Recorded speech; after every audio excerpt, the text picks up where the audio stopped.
పోరాడి సాధించుకున్న తెలంగాణ అభివృద్ధిలో జడ్పీ చైర్పర్సన్ల పాత్ర అభినందనీయమన్నారు బీఆర్ఎస్ అధినేత కేసీఆర్. తెలంగాణ పునర్నిర్మాణ ప్రక్రియ ఇంకా పూర్తి కాలేదన్న కేసీఆర్ భవిష్యత్తులో మంచి అవకాశాలు వస్తాయని తెలిపారు. ఫక్త్ రాజకీయాలు చేయకుండా అభివృద్ధి సంక్షేమమే ఎజెండాగా ముందుకెళ్లడంతో కొద్దిపాటి ఓట్ల తేడాతో అధికారం కోల్పోయామని చెప్పారు. బీఆర్ఎస్ పార్టీ జడ్పీ చైర్పర్సన్లతో ఎర్రవెల్లిలోని వ్యవసాయ క్షేత్రంలో ఆత్మీయ సమావేశం నిర్వహించిన కేసీఆర్ విజయవంతంగా పదవీ కాలాన్ని పూర్తి చేసుకుంటున్న సందర్భంగా వారికి శుభాకాంక్షలు తెలిపారు. తెలంగాణ కొత్త రాష్ట్రం కొత్త వచ్చింది, కానీ మీకు ఉన్నంతలో మీ పరిధిలో మీకు ప్రయత్నం చేసిండు. మీ అందరికీ నేను ఒకటి హామీ ఇస్తా ఉన్నా, భవిష్యత్తులో మీకు మంచి అవకాశాలు ఉంటాయి. తెలంగాణ రాష్ట్ర పునర్నిర్మాణ ప్రక్రియ ఇంకా కొనసాగవలసి ఉన్నది కాబట్టి మనం ముందుకు పోవాలి. ఇక మధ్యలో కొన్ని ఓటములు రాజకీయమైన తర్వాత జయాలు అపజయాలు ఉంటాయి. అది కూడా పెద్ద బ్రహ్మ పదార్థం లేదు. దాంట్లో ఇందులో ఆలోచించడానికి దమాకడ అవుతుంది, ఏం లేదండి. Simple is the issue. మనం ఏం చేసామంటే తప్పు రాజకీయాలకు చందాలమైన రాజకీయాలకు పోకుండా మనకు వచ్చిన 10 సంవత్సరాల అవకాశాన్ని ఎంతసేపు రాష్ట్రం ప్రజలు అని చెప్పి ప్రతి నిమిషం మాత్రం మనం మైండ్ స్పెండ్ చేసి చరిత్రలో లేనటువంటి అద్భుతమైనటువంటి కళలు ఇచ్చి అసలు ఆ బాగా పోయింది. మంచినీళ్ళు ఇచ్చాం, సాగునీళ్ళు చేసాం, అన్ని రకాలుగా బాగా చేసాం. పేదలను ఆదుకున్నాం, సంక్షేమం చేసింది, అన్నీ మనకి సెట్ అయిపోయింది. జనం ఏమి వాళ్ళు కాంగ్రెస్ పార్టీ వాళ్ళు ఏమంటున్నారు, నువ్వు ఇవ్వడం కష్టము, మనం అడగమని హామీ చెప్పాలి, కాబట్టి ప్రజలు మన ట్రాప్లో వస్తే వస్తామని చెప్పి ఒక ప్లాన్ చేసేది. చేసి వాళ్ళకి అడిగి పోవచ్చు అని అరాస్పాడ వాడినట్టు రైతు బంధు వాళ్ళు 10,000 ఇస్తున్నారు, 10,000 ఇస్తారు, పెన్షన్ 2,000 ఇస్తున్నారు, 4,000 ఇస్తారు. వాళ్ళు కళ్యాణ లక్ష్మి తులమ ₹1,00,000 ఇస్తున్నారు, దాని తులం బంగారం కల్పిస్తారు. అయితే మాట్లాడారు జనంలో ఏమి మన దగ్గర కూడా అంత చైతన్యంగా రావాల్సిన స్థాయి రాలేదు కాబట్టి, ఎంత మెచ్యూరిటీ ఉండాలో లేదు కాబట్టి కొంతమంది ప్రగతిగాళ్ళు ఉంటారు కదా అత్యాసపడి, వాళ్ళు ఏం చేసిందంటే అన్నీ వచ్చేసిన ఇంటికి వచ్చిన కరెంట్ ఆడిపోతుంది, వచ్చిన మంచి ఆడిపోతుంది, వచ్చిన మంచి ఇంట్లో నల్లనే వచ్చింది, ప్రతి ఇంట్లో నల్లనే ఉంటుంది. ఇక సాగు అవి ఆడిపోతాయి, అన్ని బరాబరి రైతు బంధు కూడా అది ఇప్పిస్తాను అవుతుంది ఆడిపోతాయి. కాబట్టి కొద్దిమంది అత్యాసపడి వాళ్ళకి చేయాలి. దాంట్లో జస్ట్ 1.8% తేడాతో మనం డిఫీట్ అయింది ఎన్నికలు. ఇది మంచిది నా దృష్టిలో. మన పార్టీ కూడా ఒక మంచి పొరపాటు. మన ఒక పెద్ద రాజకీయ సంస్థ, ఒక సముద్రవంత పార్టీ. రాజకీయాలలో రాజకీయ ప్రక్రియ ఒక నిరంతర ప్రవాహం. ప్రజా జీవితంలో ఒకసారి రావాలనుకున్నప్పుడు రాజకీయం మనం అంటాం, ఇంగ్లీష్లో దాన్ని పబ్లిక్ లైఫ్ అంటాం. పబ్లిక్ లైఫ్ అనేది ఒక జీవితంలో ఒకసారి ఎంచుకున్న తర్వాత ఏ స్థానంలో ఉన్నా ఏ పద్ధతిలో ఉన్నా పనిచేస్తూనే ఉండాలి. అద్భుతంగా చేయాలి. ఒక ఆయన చాలా పెద్ద పదవుల్లో ఓడిపోతాడు, ఏం చేయడు, కూర్చున్న కానీ లెటర్స్ రాసుకుంటూనే ఇంట్లో ముడుస్తుంది. ప్రజల అవసరాల మీద, ప్రజల ఇష్యూల మీద డీప్గా స్టడీ చేసుకుంటూ అద్భుతమైన వ్యాసాలు లెటర్స్ రాసి భయంకరమైన వాతావరణం క్రియేట్ చేస్తారు. కూర్చున్న కానీ అంటే ప్రజా జీవితంలో పనిచేస్తాం, ప్రజల కోసం పనిచేద్దాం అనే ఉద్దేశం కానీ మనకు ఉంటే డెఫినెట్గా మనం ఏ పద్ధతిలో ఉన్నా, గవర్నమెంట్లో ఉన్నా, అవుట్ ఆఫ్ గవర్నమెంట్ ఉన్నా, అది ప్రాసెస్ నడుస్తూ ఉంటుంది, పనిచేస్తూనే ఉండాలి. అది మన కర్తవ్యం. రాజకీయం అంటే అదే. రాజకీయం అంటే మేము అధికారంలో ఉంటే లెక్క, జెండా ఉంటే లెక్క అంటే కాదు.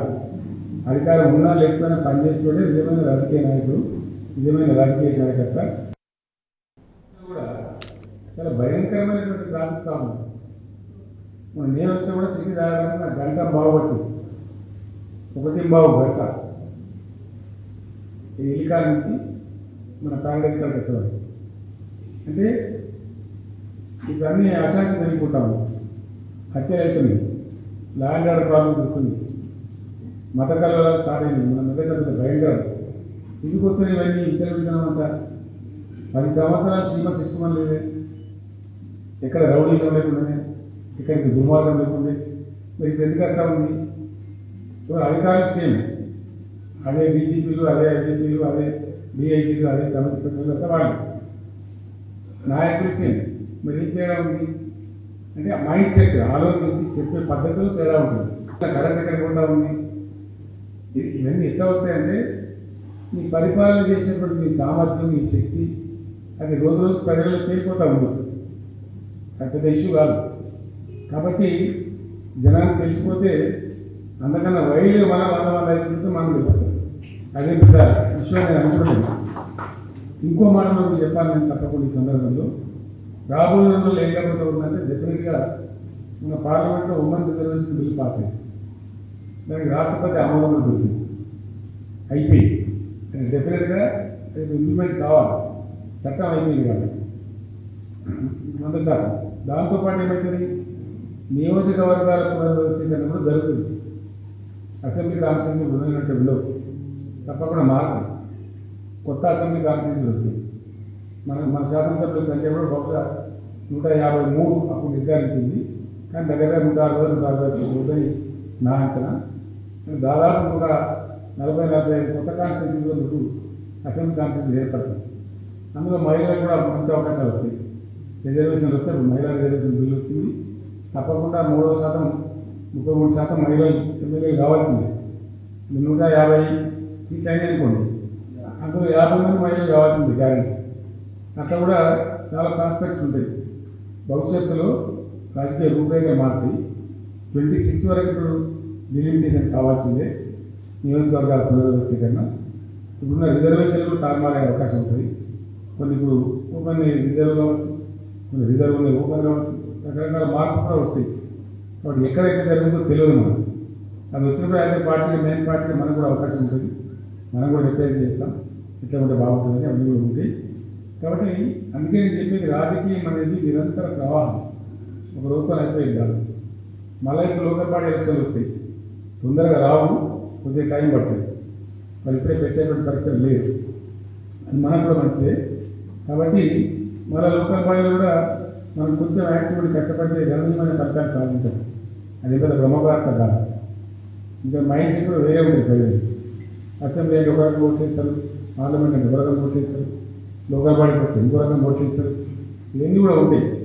కాబట్టి మనం కూడా ఫీల్డ్ మీద ఉండి చాలా యాక్టివ్గా తీసుకొని పనిచేస్తే బాగుంటుంది. పార్టీ నాయకులు సృష్టించారు కానీ నాయకులు పార్టీని సృష్టించారు కదా. నేను నా జీవితంలో చూసిన చాలామంది వ్యక్తులు పాపం వాళ్ళ జీవితంలో కొట్లాడి చివరికి సర్పంచ్ కూడా రాలేదు. చాలామంది కాలేకపోయింది, వాళ్ళ కలిసి రాలేదు పాపం. కొంతమంది అనేక సార్లు పోటీ చేసి కంటిన్యూ ఓడుతుంది. కాబట్టి అది పెద్ద ఇష్యూ కాదు.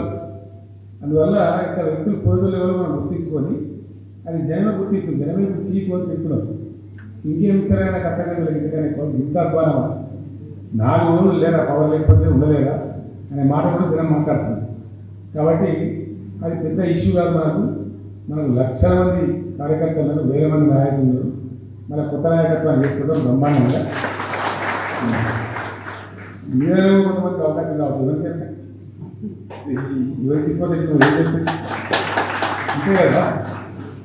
పెద్ద బ్రహ్మభారతం కాదు కదా. కాబట్టి రేపు గ్యారెంటీ ఎక్కడ కాంగ్రెస్ పార్టీ దానికి ఒక లక్షణం ఉంటుంది. జనరల్ వాళ్ళకి అధికారం పడితే వాళ్ళు ప్రజలు చీపు అని కక్కచ్చి దాకా చేసుకుంటారు. ఈరోజు నేను చెప్తున్నా, మీరు దేశ రాష్ట్ర ఇటీవల మీరు బుక్లో రాసి పెట్టుకోండి. డెఫినెట్గా 100% జరగబోయేది ఏంటంటే బీఆర్ఎస్ బీమాంగులతోనే జరుగుతుంది. ఎవరు చూసుకోవాలి అది వచ్చేస్తే జరుగుతుంది. ఆటోమేటిక్గా వాళ్ళు చేస్తారు, అట్లా ఫెయిల్ చేస్తారు, పిచ్చి కథలు చేస్తారు. దాంతో ఇది జరుగుతుంది. ఒక గాంభీర్యం ఉండాలి రాజకీయాల్లో ఉన్న వ్యక్తులకు. నేను కళ్యాణ లక్ష్మి పంచుకోమని కాంగ్రెస్ కార్యకర్తలు ఇస్తే వాడు 10,000 ఇస్తామని ఇచ్చారు. 10,000 రూపాయలు తీసుకొని చెక్ ఇస్తాను. చాలా నియోజకవర్గం వస్తారు. మన టైంలో ఇక్కడ లేకుండే డైరెక్ట్ ఎమ్మెల్యే కానీ మనం ముఖ్య నాయకులు కానీ పనిచేద్దాన్ని కొంచెం పారదర్శకంగా వచ్చేస్తే ఇబ్బంది లేదు. అసలు సీఎంఆర్ పెద్ద ఇచ్చేది మనం భోజనం పెట్టి వాళ్ళకి బట్టలు పెట్టి కళ్యాణ లక్ష్మి చెక్కులు ఇచ్చేది చాలా సందర్భాలు. అట్లా జరిగింది. ఇప్పుడు అవన్నీ తేడా తెలిస్తే జనానికి అప్పుడు ఎంత మంచిగా మనం దర్జాగా. ఇప్పుడు రైతు బంధు వచ్చి చక్కగా బ్యాంకులో వాడు సెల్ ఫోన్ మోగుడు కడుపులో సలహా కూడా చక్కగా బ్యాంకులో 10 తీసుకుంటాడు. నేను తిరిగారు అగ్రికల్చర్ ఆఫీసుకు, ఈ ఆఫీసుకు, ఆ ఆఫీసుకు వాడు డబ్బులు లావాలి, పట్టేయాలి, వేసి పట్టుకోవాలి, ఇవన్నీ జరిగింది. అంటే ఒక రైతు బంధు స్కీమ్ ఇంప్లిమెంట్ చేయడానికి ఇంత కథ. దానికి ఎందుకంతా అసలు సంగతి పోతాలి, తగ్గించాలి, అసలు పాయింట్ అది. సో అవన్నీ కూడా బాలబడికి చెప్పుకుంటాయి, మనకు పోయేదేం లేదు. మేము గొప్ప తెలివిగల పద్ధతులు వాళ్ళు అనుకుంటున్నాం, గొప్ప అకల్గొప్ప పద్ధతులను మనం తెలుసు. నాకు వచ్చే బంధు నేను ముక్కుతాను, ఇవాళ మనకి అనుకోవచ్చు, ఇవాళ చేయలేకపోవచ్చు, కానీ డబ్బా కట్ట చూపెట్టే కదా, అది ఆటోమేటిక్గా అయ్యాలి, ఎవరు చెప్పే అవసరం ఉండదు. కాబట్టి అట్లా వాళ్ళే చాలా చెడు పనులు చేస్తారు, రకరకాల పిచ్చి ఆలోచనలతో. ఇవన్నిటి సమాహారంగా 100% మళ్ళా మనం అధికారంలోకి వస్తాం, మళ్ళీ తప్పదు మనకు, మళ్ళీ పని చేయాల్సింది. నాకైతే వెంటుక మనకు డౌట్ లేదు, ఓన్లీ మ్యాటర్ ఆఫ్ టైం, అంతకు మించి గొప్పగా లేదు. కాబట్టి మనం కొంచెం సమన్వయంగా పార్టీని కాపాడుకుంటూ కింది డౌన్లో ఉన్న కార్యకర్తలు మంచిగా చేసుకుంటూ, రేపు ఎప్పుడు పార్టీ కావాల్సిన యాక్టివ్ రోల్ మీరు తీసుకుంటూ మీకు ఒక పదవి లభించి 5 ఏళ్ళు విజయవంతంగా మీరు అందరూ పనిచేసేది కాబట్టి, ప్రజల కోసం పాటుపడాలి కాబట్టి తప్పకుండా మీకు ఉండే గుర్తింపు ఉంటుంది, మీ ప్రజలలో ఉంటుంది, పార్టీలో ఉంటుంది. అందువల్ల విజయవంతంగా మీ పదవి కాలాన్ని పూర్తి చేసినందుకు మీ అందరికీ కూడా నేను శుభాకాంక్షలు తెలియజేస్తా ఉన్నాను.